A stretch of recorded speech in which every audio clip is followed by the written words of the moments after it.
Que você viu comigo em Deuteronômio 27, Deuteronômio capítulo 27. Eu quero ministrar uma palavra que raramente eu tenho pregado, mas que é uma palavra muito importante para desfazer os nós de algumas pessoas que ainda estão presas, algumas pessoas que se sentem avançando e não conseguem sair do lugar, ou que têm avanços e são bloqueadas no caminho. Eu quero ler a partir do verso 11 do capítulo 27, a leitura aqui, o título dado na minha Bíblia, que é uma Bíblia Thompson, é as 12 maldições, na versão atualizada, revista atualizada, é as maldições do Monte Ebal. No mesmo dia, Moisés deu ordens ao povo, dizendo: quando houveres passado o Jordão, estarão sobre o monte Gerizim para abençoarem o povo, estes: Simeão, Levi, Judá, Issacar, José e Benjamim. E estes, para amaldiçoar, estarão sobre o monte Ebal: Ruben, Gade, Aser, Zebulon, Dan e Naftali. Os levitas testificarão a todo o povo de Israel em alta voz e dirão: maldito o homem que fizer imagem de escultura ou de fundição, abominável ao Senhor obra de artífice, e a puser em lugar oculto, e todo o povo responderá: amém. Maldito aquele que desprezar a seu pai ou a sua mãe, e todo o povo dirá: amém. Maldito aquele que mudar os marcos do seu próximo, e todo o povo dirá: amém. Maldito aquele que fizer o cego errar o caminho, e todo o povo dirá: amém. Maldito aquele que perverter o direito do estrangeiro, do órfão e da viúva, e todo o povo dirá: amém. Maldito aquele que se deitar com a madrasta, porquanto profanaria o leito do seu pai, e todo o povo dirá: amém. Maldito aquele que se ajuntar com o animal, e todo o povo dirá: amém. Maldito aquele que se deitar com sua irmã, filha do seu pai ou filha da sua mãe, e todo o povo dirá: amém. Maldito aquele que se deitar com a sua sogra, e todo o povo dirá: amém. Maldito aquele que ferir o seu próximo em oculto, e todo o povo dirá: amém. Maldito aquele que aceitar suborno para matar pessoa inocente, e todo o povo dirá: amém. Maldito aquele que não confirmar as palavras dessa lei, não as cumprindo, e todo o povo dirá: amém. Eu quero começar essa mensagem dizendo que cada pessoa tem o direito de renunciar. É o que o Cote, meu amigo, chama de o direito à renúncia. Há muitos envolvimentos no mundo espiritual que as pessoas têm antes de se converter. Afinal de contas, a gente mora num país com toda uma tradição, com toda uma história muito complicada no que diz respeito às invocações do mundo espiritual. Há tantas sentenças, maldições na Bíblia. Fala sobre cobertor estreito, cama curta. Quantos já dormiram com um cobertor que não te cobria? Uma cama que não cabia você. A Bíblia fala também sobre a maldição de viver comendo o pão da ansiedade e bebendo água com medo. Você não tem paz nessa hora de comer. Você está ansioso pelo futuro. Você não tem a alegria do desfrutar a vida, porque você sempre está pensando. Alguns vivem com culpa, não conseguem viver a vida abundante, a promessa que Deus fez. Esse ano, pela primeira vez, eu fui lá no Monte Ebal, ano passado, né? Eu estive lá no Monte Gerizim, onde fica a cidade de Ramala. O pessoal diz que se entrar lá é provável que você não saia. Não, é uma piada que o pessoal conta, que é um barril de pólvora, no meio ali do que se chama Cisjordânia, e é naquele lugar onde uma grande parte da Bíblia acontece. Ali, o nosso guia nos diz que Deus resolveu tomar a terra em casamento. É o lugar onde Israel se casou com a terra, onde Deus deu a terra em promessa a Israel. E você sabe que todo casamento tem os termos de uma aliança. Eu acabei de ler para você uma parte considerável dessas maldições no Monte Ebal. 6 tribos estavam em Gerizim, 6 tribos no Monte Ebal, e eles estavam ali fazendo um pacto com a terra, uma aliança com a terra. Quando você examina a Bíblia tem bênçãos para os obedientes, para aqueles que são fiéis à aliança. Hoje nós brincamos de aliança, nós brincamos de amizade, nós brincamos de casamento, nós brincamos de igreja, nós brincamos de fazer negócios. É incrível como a quebra da aliança traz sobre nós uma série de consequências, a partir de nós mesmos, o conflito interior de alguém que desconfia de si mesmo, de alguém que não confia em si, porque ele sabe mais do que ninguém das alianças que estão sendo quebradas. E quando você mente, engana, o seu cérebro, ele tenta entender, e você começa um processo de autossabotamento. Uma doença autoimune é quando o corpo está contra você. Então, quando você começa a fazer muitas coisas erradas, você entra em conflito, porque você foi desenhado de maneira diferente. Entenda que você foi feito de uma forma, e quando você não funciona da forma como você foi feito, você começa a dar defeito. Quando já tiveram um brinquedo aqui que deu defeito? Uma televisão que deu defeito? Existem almas com defeito. Se eu for falar da perspectiva biológica, você põe água no seu corpo, você bebe água, você põe combustível, alimento, e você funciona, o seu corpo ele está alimentado, ele está abastecido. Mas se você come veneno, se você bebe veneno, então você dá defeito. Quantos deram defeito aqui esses dias? Tem um bocado de gente que deu defeito, está com dengue, está com Covid. Bispo, estou com Covid. Fica em casa, não parece não, chega perto da gente não. Estou com dengue. Melhoras para você, espero que você esteja aqui no domingo, orando por você. Enfim, a natureza deu defeito, o mundo deu defeito. Por quê? Por causa do pecado. O pecado, ao entrar no mundo, criou o que Paulo chama de o cativeiro da corrupção. Cativeiro da corrupção. Então, nós temos na Bíblia promessas para os obedientes, e nós temos maldições para os desobedientes. Por que é maldição? Deus é mau? Não, porque Deus tem que ter uma maneira de parar o mal. O mal precisa ser parado, e a maldição não é uma coisa ruim. A maldição é a maneira como Deus interrompe a trajetória do mal. O mal então não vai prosperar para sempre. Quantos estão comigo aqui hoje? Então chega uma hora que Deus dá um fim. Na verdade, o mal não é sólido. O mal não é sólido. É por isso que o pessoal já está falando da China aí, que está implodindo por dentro.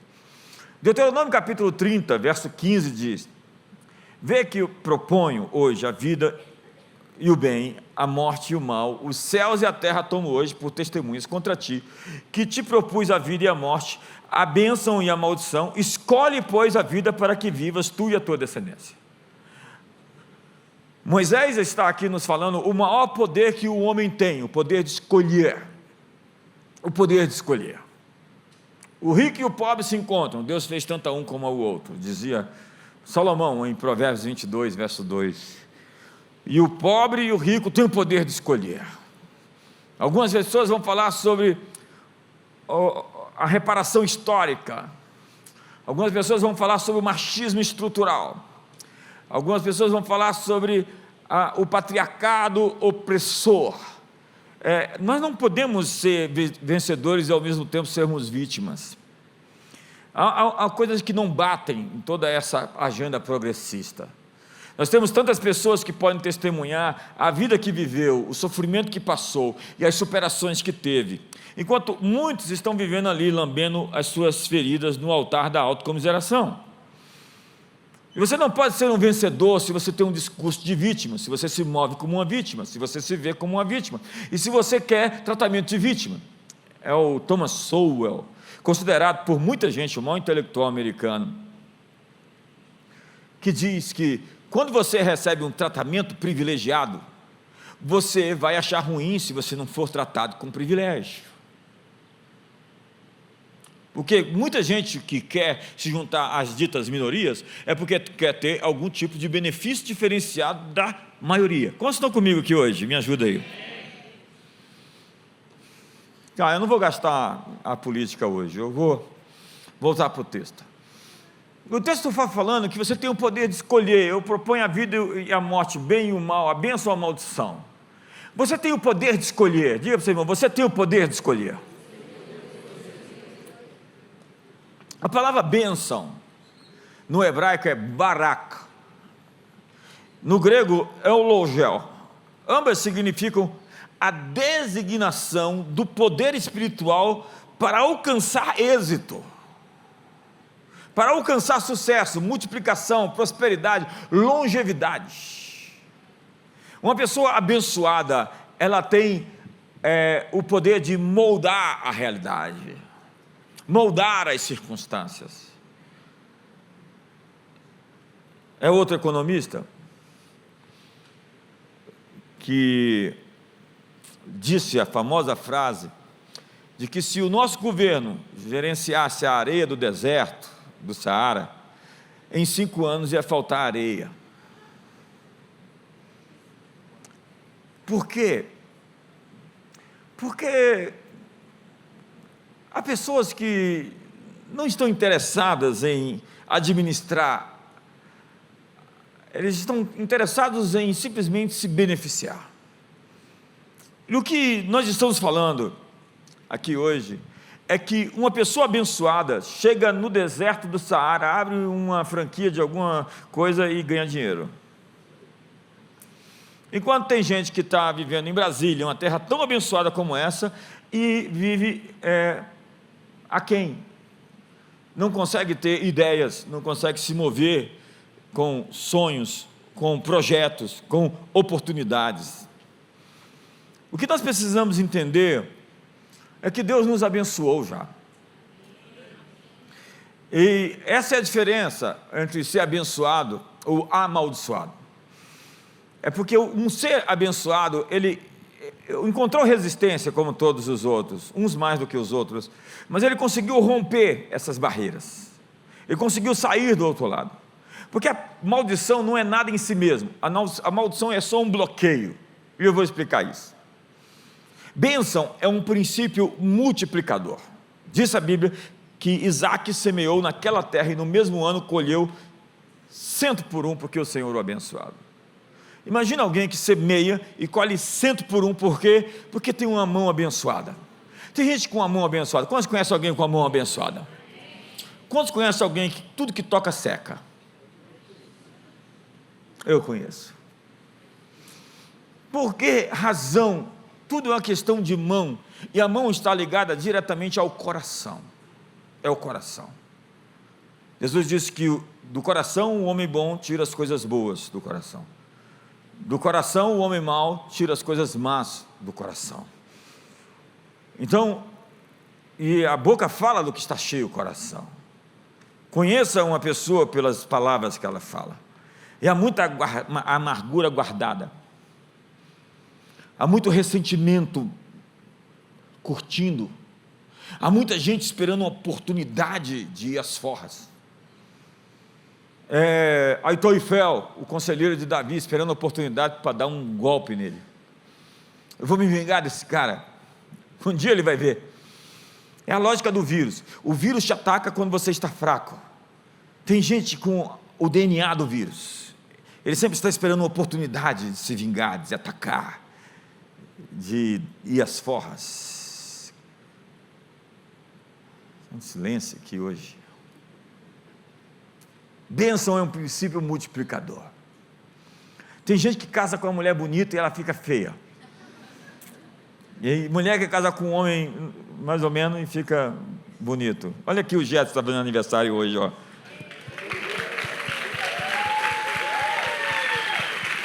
Está melhorando. Depois você veio para cá. Quantos anos você está aqui? 16 anos. Irmão, a gente vai pegar uma foto do antes e do depois. Está arrebentando, está chegando nos 70, né? 70? 63, vamos ser justos com ele. Ou é 4? Diz que lá na terra dele demorava 2, 3 anos para registrar, por isso que ele só tem 63. Existe uma ligação indissociável entre bênção e maldição. Em Gênesis 1, Deus diz ao homem, e os abençoou, homem e mulher, e lhes disse: sede fecundos, multiplicai-vos. A natureza humana é ser fértil, é isso que você foi desenhado para ser, fecundo. Pobreza é uma anomalia. Quantos estão comigo aqui hoje? Não é o plano, não é o propósito. Quando a Bíblia fala que o homem foi criado, desenhado para prosperar, as pessoas ficam loucas, falam assim: mas como é assim? Foi, porque depois do pecado é que a terra ficou seca, veio a esterilidade, espinhos e abrolhos, e com o suor do teu rosto comerás do teu pão. Antes não era assim. Então, sim, em Cristo todas as coisas estão sendo restauradas, nós estamos voltando para o Jardim do Éden. Quantos vão voltar para o Jardim do Éden aqui? Me ajuda aí. Então diz a Bíblia, esse texto é muito importante, porque ele designa também uma palavra para Israel. Ora, disse o Senhor a Abraão: sai da tua terra, da tua parentela e da casa do teu pai, vai para a terra que eu te mostrarei. De ti farei uma grande nação, e te abençoarei, e te engrandecerei o nome. Se tu uma bênção. Diga para o seu irmão: se tu uma bênção. Abençoarei os que te abençoarem, e amaldiçoarei os que te amaldiçoarem, e em ti serão benditas todas as famílias da terra. Eu tenho tantos textos aqui para falar sobre o princípio multiplicador da bênção. Quando Jesus pegou os pães e os peixes, ele, erguendo os olhos ao céu, ele os abençoou, e depois, tendo partido, deu aos discípulos, e eles comeram, e as multidões todos se fartaram. Ao abençoar os pães, eles se multiplicaram. Alguém abençoado é alguém que se multiplica, como diz o Salmo 115, verso 14, que o Senhor nos aumente cada vez mais, a nós e aos nossos filhos.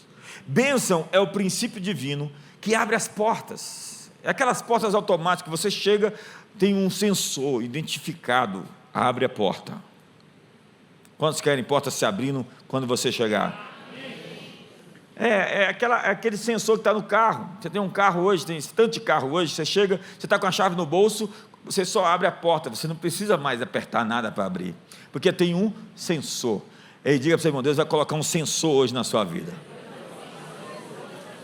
Quantos querem um sensor na sua vida hoje aqui? Então as oportunidades vão chegar e as portas vão se abrir. Quantos acreditam que isso é possível? Mas vamos para a parte chata da mensagem. A palavra maldição tem 3 expressões no texto hebraico. A primeira é kalal. Kalal significa rebaixar, desprezar, zombar, ridicularizar, difamar. É como quando você fala de alguém que amaldiçoa, que despreza, que zomba, que ridiculariza, que difama. A segunda palavra é ará.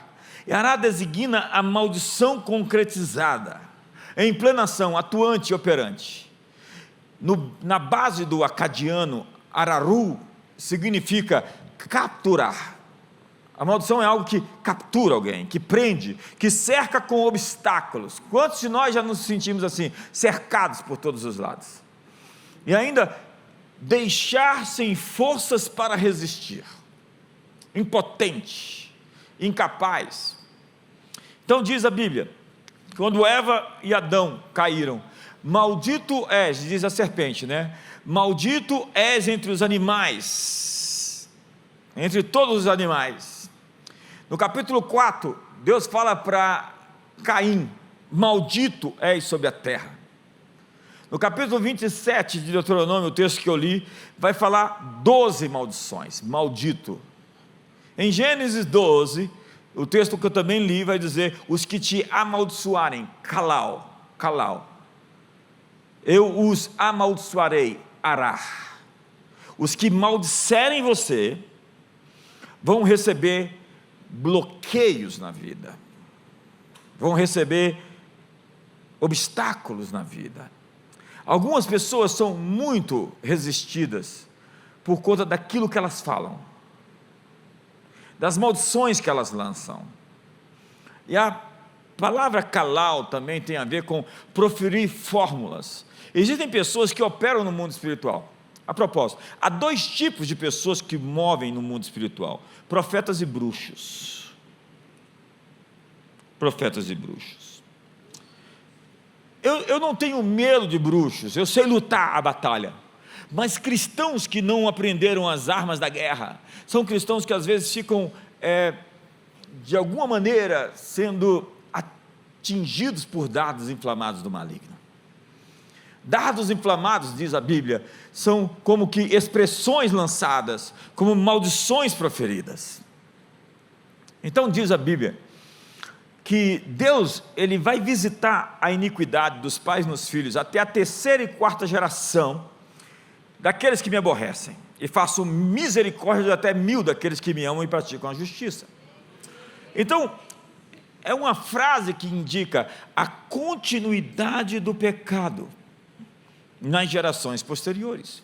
Na medida que uma maldição ou bênção se estabelecem, elas tendem a se transferir de geração em geração, na vida individual, familiar, geográfica. A Bíblia fala sobre espíritos territoriais, tanto que aquele demônio, quando se manifestou, diz, eu rogo para que você não me mande sair desse país. Existem espíritos familiares, que se especializam em destruir famílias de geração em geração, fazendo uma característica da própria família em todas as gerações. Eu vou explicar isso. Diz Levítico, não vos voltareis para os necromantes. O que é um necromante? É um que consulta os mortos. Nem para os adivinhos. Não os procureis para serdes contaminados por eles. Eu sou o Senhor vosso Deus. A Bíblia, ela estabelece critérios para se relacionar com o mundo espiritual. Ei, olhe para mim, se relacionar com o invisível não é uma brincadeira. As pessoas se queimam bastante, se machucam muito, e ficam muito prisioneiras do envolvimento com o oculto, ocultismo. Diz Isaías no capítulo 18, capítulo 8, quando vos disserem, consultai os necromantes e os adivinhos, que xireiam e murmuram, acaso não consultará o povo ao seu Deus? A favor dos vivos consultarão os mortos? Necromante é a palavra ov, um espírito de um falecido invocado por um adivinho. Aqueles que consultam espíritos ou alguém que tem um espírito familiar. O problema disso tudo é que a Bíblia está dizendo que aos homens é necessário morrer uma só vez e após a morte o juízo. Quando no capítulo 16 de Lucas, Jesus conta a parábola, que não é a parábola, é a história do rico e do Lázaro, a partir do verso 19 até o verso 31, ele vai dizer que Lázaro e o rico de Lázaro morreram. Lázaro foi para o seio de Abraão e o rico de Lázaro foi para o Hades, o Sheol. Sheol tem a transliteração do grego chamado Hades. Hades era um lugar de tormento. E quando o rico de Lázaro está sofrendo, pedindo para molhar somente ali a língua dele, porque ele estava numa chama, a expressão é que ele estava numa chama, ele já estava sofrendo, ele pede a Abraão, ao pai Abraão, dizendo, deixe-me avisar meus irmãos, porque senão eles vão parar no mesmo lugar que eu estou. Ao que lhe é respondido, eles têm a lei e o testemunho, a lei e os profetas. Se eles não creem nisso, tampouco acreditarão em você. Então a Bíblia não é um livro que lhe permite ter contato com pessoas que morreram. Só existe um que morreu e um que ressuscitou e está assentado à destra da majestade nas alturas. E a própria Bíblia vai dizer a você que não existe outro caminho entre Deus e os homens, outro caminho até Deus. Ninguém vem ao Pai senão por mim. Não existe outro nome dado entre os homens, abaixo dos céus, pelo qual importa que sejamos salvos. Diz a Bíblia em 1 Timóteo 2, versos 5 e 6, que não existe outro mediador entre Deus e os homens, senão Jesus Cristo, o homem. O mundo espiritual é criterioso, e você não pode invocar irresponsavelmente as forças por detrás dessa cortina física, material, e achar que você vai ser bem sucedido nisso, com simpatias, com encantos, com palavras mágicas. Não brinque com fogo. Ao tentar controlar forças que você não vê e não conhece, a nossa experiência é que você será oprimido por essas forças, e elas vão reivindicar o poder, já que você as invocou, de controlar você. E o que nós temos como experiência aqui, é que elas querem escravizar os seres humanos. É assim a história de todas as religiões, desde Babel, a Babilônia. Então diz o texto: todas essas maldições virão sobre ti, e te perseguirão e te alcançarão, até que sejas destruído, porquanto não ouvistes a voz do Senhor, teu Deus, para guardares os mandamentos e os estatutos que te ordenou. Então, o texto está falando no verso 46, serão no teu meio, por sinal e maravilha, como também entre a tua descendência para sempre. Está dizendo que isso vai ficar como um estigma, um selo, uma marca. Por maravilha, a palavra é estupefação, perplexidade, susto e espanto. Como também entre a tua descendência para sempre. Então, a maldição se caracteriza por alguns sintomas se repetem. Algumas coisas presentes em linhagens familiares que precisam de um basta, precisam ser paradas. É o pai que vivia bêbado, e o avô também, e o filho já está lá no caminho. É o divórcio, todo mundo se divorcia nessa família. Ou é um tipo determinado de doença, ou é uma morte precoce. Tantas pessoas sendo inclinadas para um mesmo tipo de comportamento. Entenda que bênção e maldição são paradoxos, antônimos, princípios espirituais antagônicos. A bênção, como eu disse, ela multiplica e dá êxito. A maldição empobrece, ela amarra, ela cria obstáculos, ela torna estéril, infrutífero, seco e improdutivo. Lembra de Joabe? Ele matou um general em tempos de paz, e Davi disse: o sangue desse general não vai ser cobrado do meu reino, que não haja mais, que não falte à família de Joabe nenhum coxo ou pobre, ou miserável, ou doente. A partir do momento que Davi lançou aquela palavra sobre Joabe, a descendência de Joabe ficou amaldiçoada. É como Noé, que acorda do seu, como é que é o nome? Do seu pileque, da sua embriaguez, e de repente tem um filho que o expôs. Ele tem 3 filhos, que são Sem, Jafé e Cão.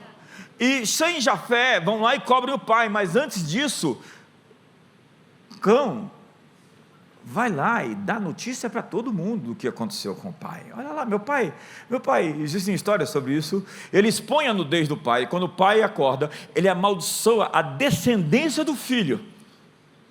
Maldito seja Canaã e habite nas tendas de Sem.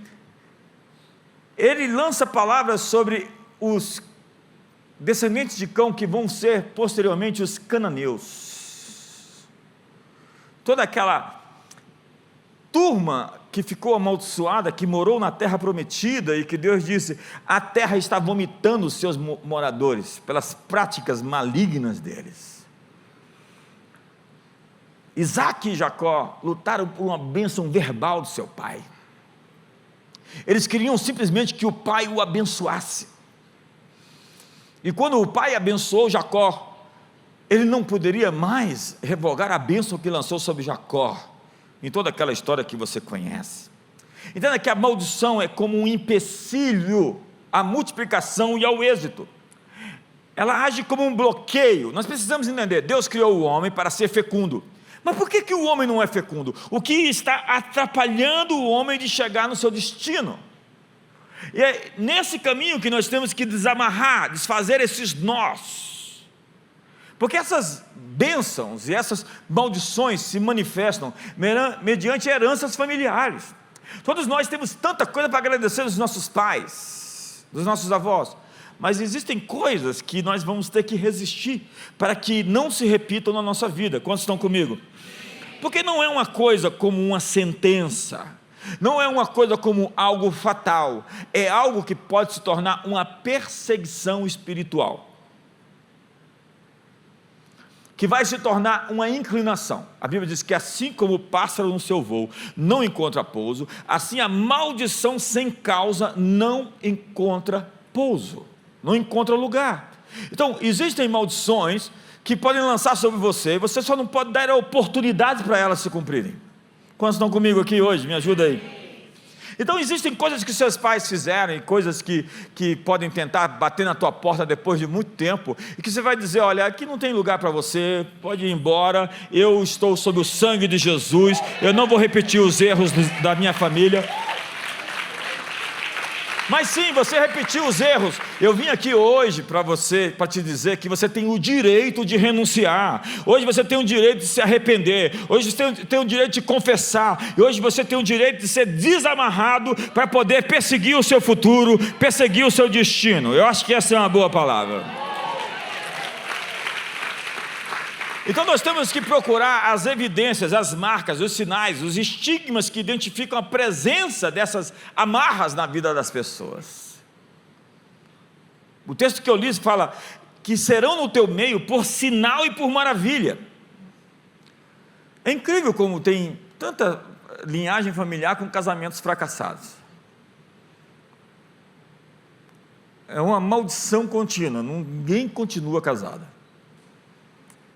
Isso é uma evidência, um médico sabe perceber quais são as evidências de uma enfermidade, sintomas. Então, precisa de um exame mais elaborado. Marca de violência, de abuso sexual. É incrível como famílias funcionais, raramente você vai ter uma história de abuso sexual, porque existe uma proteção sobre a instituição chamada família. Quando você é concebido dentro de uma família, e essa família, com todos os problemas que ela tem, ela funciona, você normalmente tem uma proteção sobre você, para que esses espíritos que tentam abusar das crianças não te alcancem. Mas quando a família é disfuncional, sem a presença de um pai, ou com uma confusão só, muitas vezes as portas estão abertas para que coisas ruins aconteçam. Então nós temos sinais de abortos, espontâneos ou não, enfermidades, vícios que se transferem, né? Álcool, drogas, jogo, tabaco. Então meu pai foi assim, eu vou ter que ser também? Não é uma fatalidade. É uma predisposição, é uma inclinação para determinados pecados, condicionamentos e compulsões de direção a determinados erros. E as maldições deixam sinais nas gerações. Lembra que antes de fazer um avivamento em todo Israel, Gideão foi lá e derrubou o altar de Baal em sua casa, o altar de Baal do seu pai.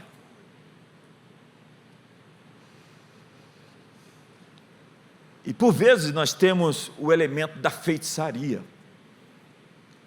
que é uma coisa que pode ser imposta ou praticada. E o Brasil é um país afundado nessas coisas.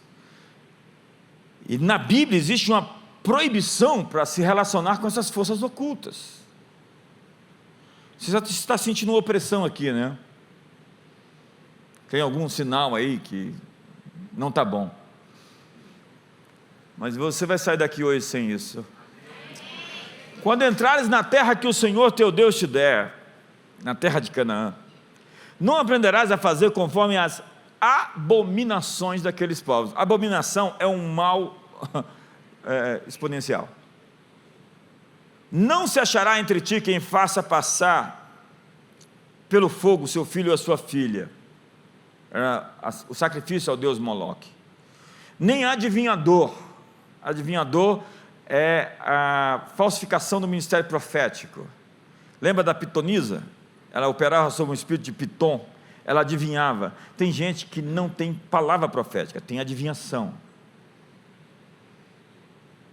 Teve uma época que uma pessoa chegou aqui que era mestre em adivinhação. Vamos fazer uma renúncia do seu dom espiritual porque ele vem de outra fonte. Não, eu não quero. Ah, entendi. Quantos estão comigo até aqui? Amém. Quantos vão ficar até o fim? Amém. Nem prognosticador. Esses dias eu recebi uma palavra de alguém aí que me ligou e falou: eu tive um sonho ruim com fulano, aconteceu outro sonho ruim com fulano, aconteceu outro ruim com fulano. Eu falei: nem precisa falar o resto. Por que tem gente que só tem essa coisa de que algo ruim vai acontecer, gente? Porque essa pessoa está sob uma opressão. Quantos me entendem aqui hoje? Tem gente que só tem palavra ruim. A Bíblia diz que quem profetiza, profetiza de acordo com a sua... Você leu a Bíblia. Sua fé. Você profetiza de acordo com a fé que você tem. Se você não tem fé, não vem me dar palavra profética. Continuamos aqui juntos? Tem gente que tem uma fé no demônio. O demônio vai te pegar.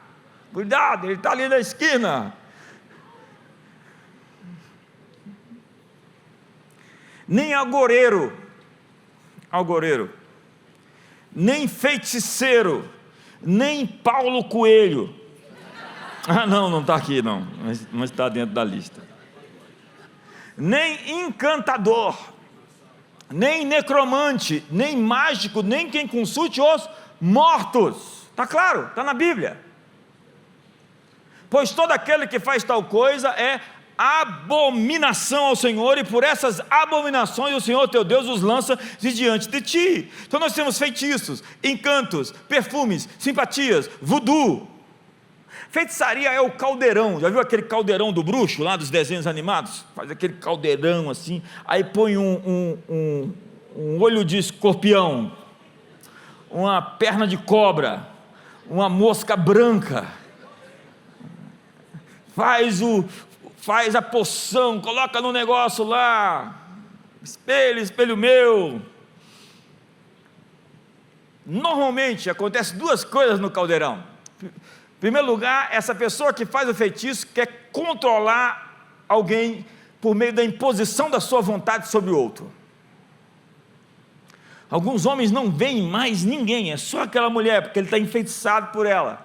Ela pegou a calcinha e coou café, fez uma mandiga, deu para ele beber, e ele está assim,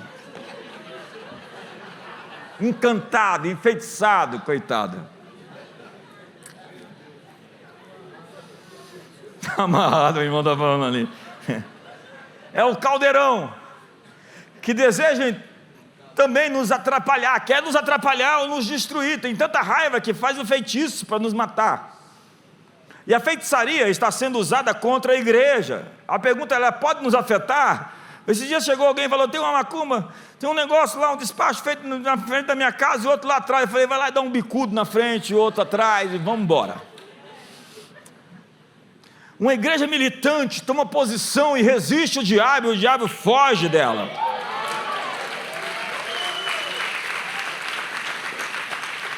Feitiçaria pode ser uma irresistível influência exercida sobre a personalidade de outrem. É incrível como existe esse espírito controlador. O meu amigo Cote disse sobre o encanto da sensualidade. Ele disse que o espírito de sensualidade é um espírito de feitiçaria. Quando o sujeito está domado, domesticado, controlado, coitado. Como Sansão ficou com Dalila. Em 1 Reis 21 diz: ninguém ouve, pois, como Acabe, que se vendeu para fazer o que era mal perante o Senhor, porque Jezabel, sua mulher, o instigava. A Bíblia diz que não teve cara pior como rei em Israel do que Acabe por conta da mulher dele, que era filha de Etbaal, o sacerdote de Astarote e de Baal. É incrível que aquela mulher controlou o rei. Esses dias acharam o selo de Jezabel, lá em Israel, um anel de selar. Ela despachava, ela mandava e controlava o cara. Agora, para os homens aqui, presta atenção numa coisa: uma mulher nunca respeita um cara que ela domina, que ela controla e faz de tapete. Uma mulher não quer um menino, uma mulher não quer um moleque, uma mulher quer um rei para se juntar à grande história de um grande homem.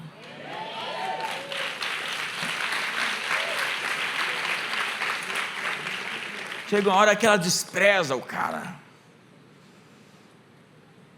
Eliminarei as feitiçarias das tuas mãos e não terás mais adivinhadores, diz Miqueias. É quando arranjamos as coisas de modo ilegal, se maquina, se engendra, se forja. Feitiçaria fala do modo como nós conseguimos as coisas ou como mantemos. Tem gente que faz o diabo, você sabe para quê, né? Depois termina, onde termina. Tem gente que faz qualquer coisa para alcançar seus objetivos, mas isso sempre termina mal. Em Levítico 20 diz: quando alguém se virar para as necromantes e feiticeiros, para se prostituir com eles, eu me voltarei contra ele e o eliminarei do meio do seu povo. Vou tirar essa gente do meio do meu povo. Esses bruxos fantasiados de profetas. O que eu já encontrei de bruxo na minha vida, gente, é uma brincadeira. Eu olho assim, já, décadas andando na estrada, já ficou fácil de ver. Não é uma coisa mais assim que fica velada. Deus está falando que vai remover a cobertura de proteção de qualquer pessoa que buscar no ocultismo direção e ajuda para a vida. Vamos falar sobre a hipnose, que é a atitude de render sua vontade ou de se submeter à vontade de outra pessoa. É quando você se sujeita, você se abre, você se permite. Ninguém hipnotiza quem tem uma vida sólida. Não adianta, pode fazer mandiga, pode girar o negócio lá, e pode fazer as invocações. Eu falo assim, está amarrado, em nome de Jesus. Mas tem tanta gente assim, aberta, suscetível. Lá na igreja de Gálatas tinha esse pessoal. Tolerais quem vos escravize. Esses dias alguém falou assim, não, mas tem uns psicopatas no púlpito, uns pastores que é xarope, doido. Eu falei, ué, mas por que você suportou? Você não tinha opção? Por que você se sujeitou ao comportamento de um maluco desse? Por que você aceitou isso? Você é tão manipulável assim? Você viu todas as evidências e você vem agora colocar a conta na igreja institucional? A culpa é sua. Você aceitou as condições e você não pode mudar o que você pode tolerar. Não reclame daquilo que você permite.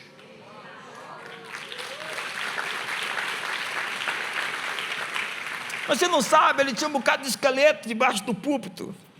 Eu estava com medo de ser o próximo. Vocês toleram quem vos devore, quem vos detenha, quem se exalte, quem vos esbofeteie no rosto. Paulo está falando, vocês não têm como culpar ninguém, você tem que apontar o dedo para você e dizer, eu sou o culpado, porque eu aceitei aquelas condições. Se você é manipulado, a culpa é sua também, por algum motivo você se deixou manipular.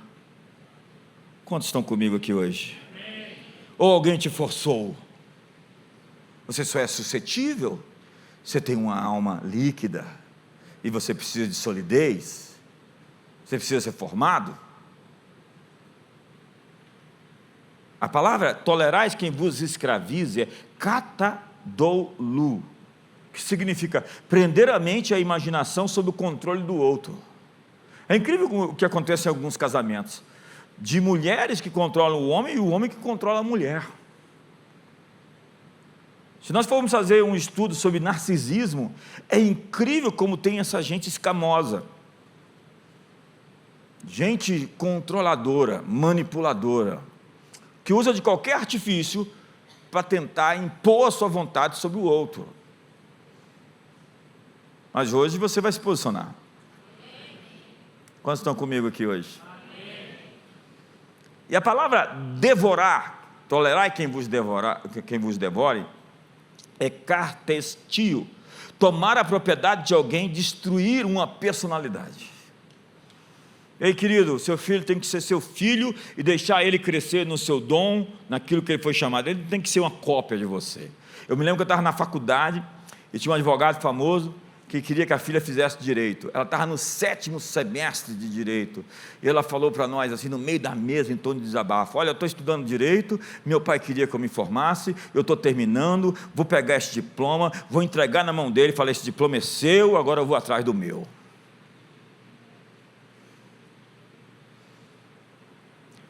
A grande habilidade que um pai tem que ter, é de deixar o filho ser ele, não na deformidade de caráter, não daquilo que ele não é, na verdade, porque aí a gente abre espaço para aquilo que o pessoal está fazendo passivamente, ou deixando de fazer, esses acabe, esses homens que não é homem. O menino apareceu dizendo umas coisas, umas tretas estranhas, falou assim, não meu filho, você é macho, homem, papai, vamos para cima e vamos subir numa árvore, vamos se vestir de bombeiro, vamos fazer o legendário, vamos subir no monte.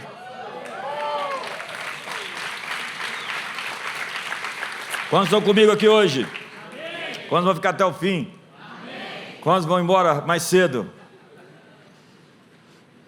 A geração da contracultura, na tentativa de afirmação social, se tornou subversiva, alienada, soldadinhos de chumbo do sistema. É engraçado esse pessoal que fala contra a tal os antifas, né? Eu estava vendo um estudo esses dias, como a KGB recrutou idiotas úteis, eles não tinham misericórdia.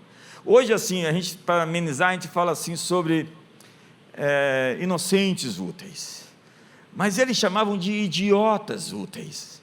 Eram as pessoas que estavam abertas para poder mover a agenda de Moscou nas nações ao redor.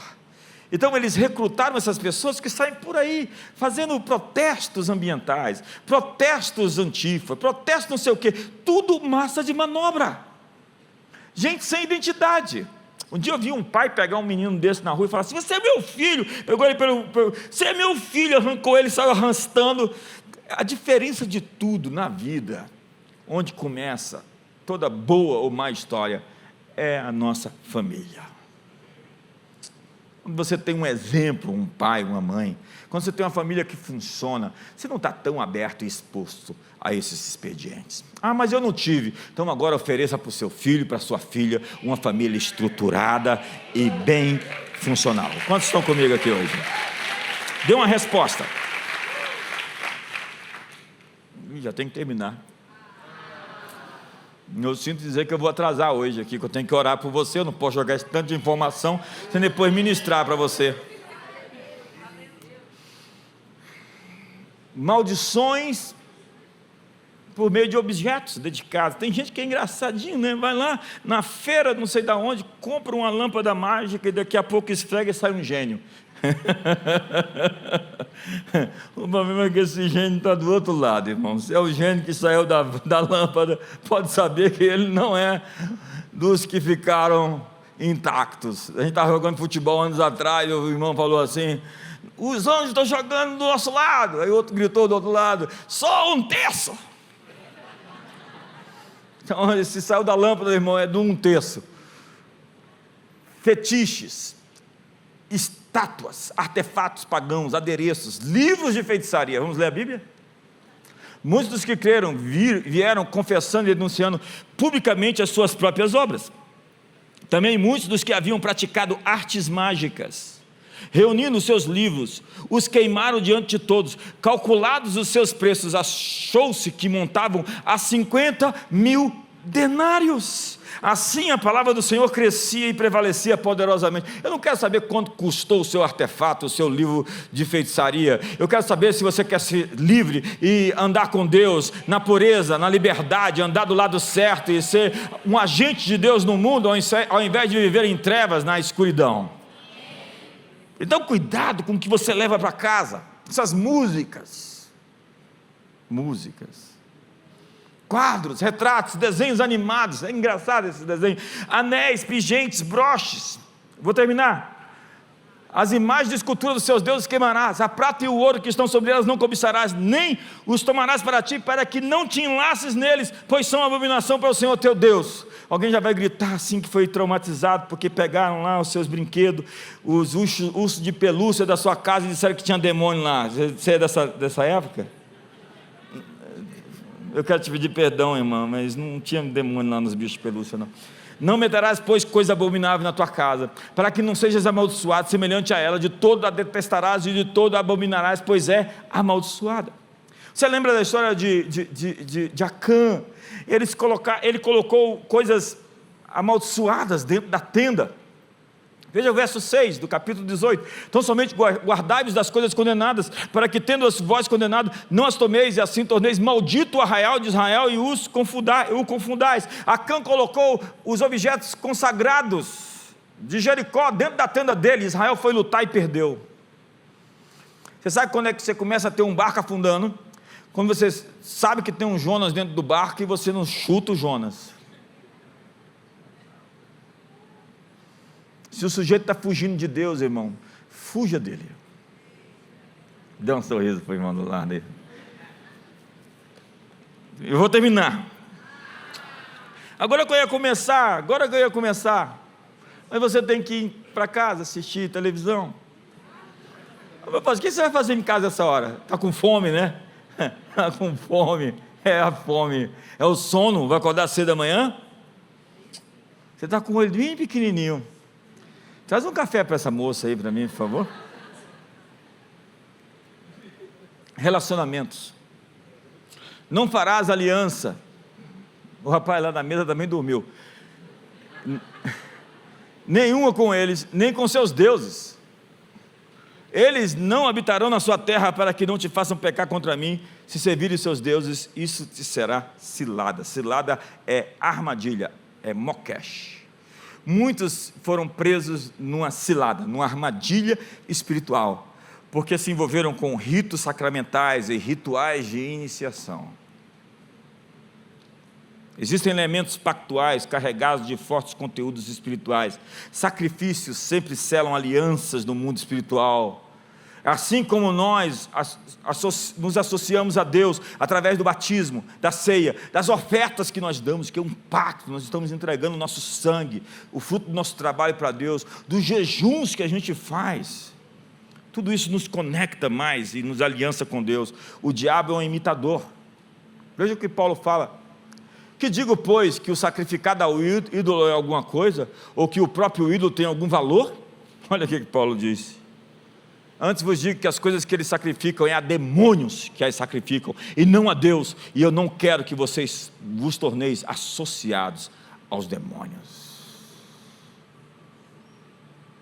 Eu não vou conseguir terminar a mensagem, porque eu tenho que orar. Mas você não pode ter comunhão com essas coisas. Comunhão é koinonia, e koinonia é o relacionamento íntimo.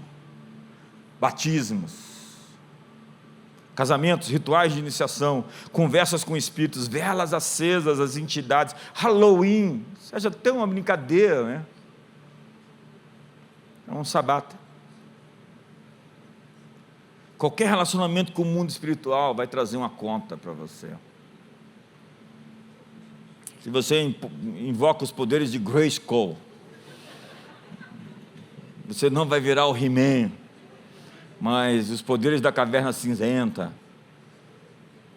vão procurar você. Ei, você me chamou, eu vim aqui. Não brinca com isso.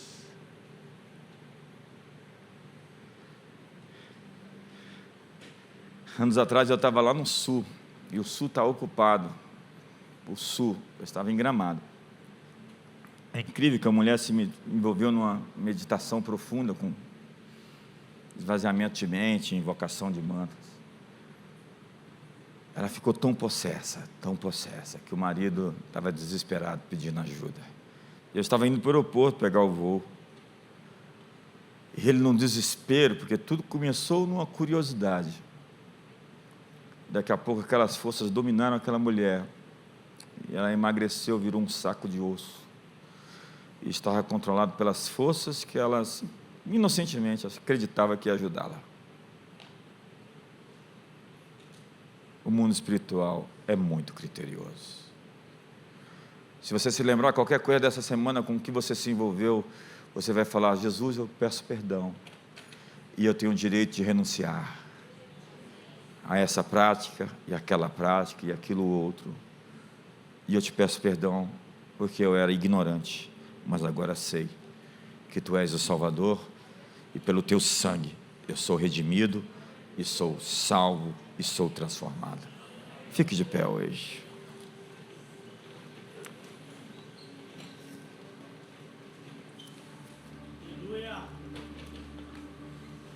Sexo é um grande portal espiritual. Ele diz que um homem que se une a uma prostituta forma um só corpo com ela, porque ambos serão uma só carne. É incrível como a Bíblia proíbe matrimônios, casamentos mistos.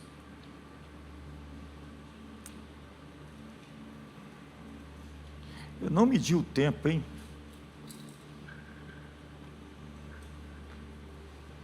Vamos orar juntos. Diga: Senhor Jesus, Cristo me resgatou da maldição da lei. Ele me comprou pelo seu sangue. E todas essas maldições foram crucificadas nele. Ele mesmo se fez maldição em meu lugar.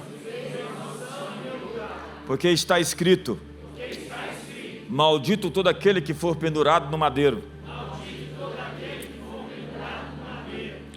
E bendito o Deus e Pai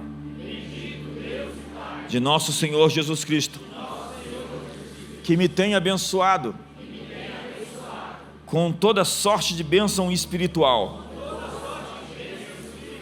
nos lugares celestiais em Cristo Jesus. E diz a Tua palavra que o que eu ligar na terra será ligado no céu, e o que eu desligar na terra será desligado no céu. E hoje eu estou renunciando o meu envolvimento com forças espirituais, com pecados específicos, com heranças da minha família, que tentam perturbar a mim e os meus filhos. Eu me ponho na brecha, e eu resisto a qualquer influência das trevas, da escuridão, do mal e do inferno. Conforme Isaías, o profeta diz: a sua aliança com o inferno não prevalecerá. Hoje eu estou sob a nova aliança. Eu fui transportado do império das trevas para o reino do Filho do amor de Deus. Eu pertenço a Jesus. Eu sou filho de Deus. Eu sou a justiça de Deus. Em Cristo eu sou a santificação. Em Cristo eu sou livre de toda maldição. Então eu revogo o direito que os inimigos acham que têm sobre a minha personalidade, sobre a minha vida financeira, sobre o meu casamento, sobre os meus filhos, sobre o meu corpo, sobre a minha alma, sobre o meu espírito, sobre qualquer área da minha existência. Eu digo a vocês: forças do mal, se afastem de mim para sempre. Eu quebro os elos, as ligações e as correntes e os nós. Eu sou livre em Cristo Jesus. Eu sou livre. Demônios, eu resisto vocês, eu expulso vocês e eu os ordeno fora da minha casa, fora da minha família, fora das minhas finanças, fora da minha alma, para sempre. Eu fecho a porta para que vocês não entrem. Eu os resisto em o nome de Jesus e ordeno que fujam, que batam em retirada. Toda ação demoníaca contra a minha vida, contra a minha família, minha casa, toda maldição que o inimigo pretende bloquear-me, estão quebrados. Todo bloqueio está desfeito. Eu tenho trânsito livre pelo sangue de Jesus, no poder do Espírito Santo, no poderoso nome de Jesus. Eu declaro hoje: eu sou livre, eu sou livre, em nome de Jesus. Eu sou livre, eu sou livre, eu sou livre. O nome de Jesus está sobre todo o nome, e ao seu nome todos os poderes que lutam contra você já estão em retirada. Nós vamos cantar essa canção por mais 5 minutos.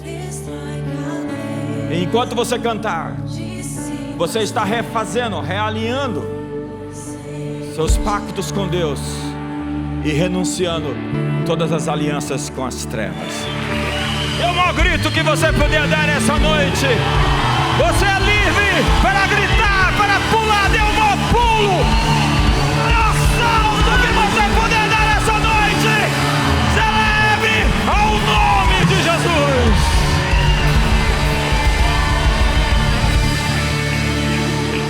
Eu vou lhe falar da minha experiência. O inimigo sabe que ele já perdeu, mas ele vai tentar se aproximar. Quando ele tentou Jesus, a Bíblia diz que ele se afastou de Jesus até um tempo oportuno. E quando ele tentar se aproximar, e você vai perceber pensamentos, ideias, pressões, você vai dizer: em nome de Jesus eu te repreendo. Em nome de Jesus eu não aceito qualquer tipo de coisa que esteja em desacordo com a aliança, com as promessas de Deus. Você vai resistir. E ao final desse ano você vai me contar o que aconteceu na sua vida. Ao final desse ano você vai ter dezenas de testemunhos poderosos para falar sobre sua vida financeira, sobre sua vida familiar, sobre os seus filhos, sobre o seu ministério, sobre a sua saúde física, sobre a sua saúde emocional, sobre os seus amigos, sobre os seus relacionamentos. Você vai ter histórias poderosas para contar. E se Deus trouxer à sua memória algum erro, algum pecado, imediatamente você confesse E se precisar, procure um amigo. Cuidado com os amigos que você tem. E diga com ele: venha se unir em oração comigo e vamos entrar num acordo. Eu quero me arrepender por isso, quero pedir perdão e quero que você confirme. Podemos fazer isso agora? De 2 em 2, vire para o seu irmão e ore com ele, confirmando a completa libertação dele e o perdão, a remissão. Não fique sozinho. Você não pode ficar sozinho agora. Você está em desobediência, você que está sozinho. Pode ser de 3, vai de 3, não, vai de 3, junta lá, junta, abraça, em nome de Jesus. Não fique sozinho, moço, não fique sozinho. Pai, muito obrigado por cada um dos teus filhos, e nós estamos de acordo com a libertação e com a vitória do teu povo, em nome de Jesus. Em nome de Jesus. Que o amor de Deus, a graça de Jesus, a comunhão do Espírito Santo seja sobre todos. Uma ótima noite.